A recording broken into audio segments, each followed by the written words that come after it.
How to charge your Oculus controllers. Hey everyone, welcome back to another tutorial video. In today's video, I'll show you how you can charge your Oculus controllers. So if you didn't already know, Oculus controllers are powered by batteries which are right over here. So let me simply show you.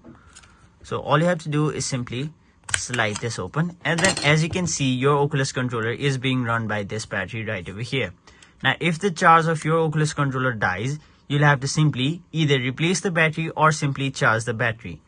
So if you have a new battery with you, you can simply swap out this old battery and then add a new battery. So let me simply take out this battery, and then if you have a new battery, you can simply slide it in over here and then close the lid. But in my case, since I have a rechargeable battery, this is a rechargeable battery of 2700 mAh, and this is a charger for the rechargeable batteries. I'll simply insert them over here and then charge the batteries. And once the batteries have been charged, all you have to do is simply take your new battery or the recharged battery and then simply slide it in over here.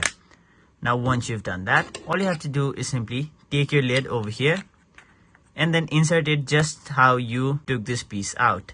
So that is basically how you charge your Oculus controllers. That is it for this video. Hope this video was helpful to you guys, and if it was, make sure you like this video and subscribe to our channel so that you don't miss out on further videos such as these.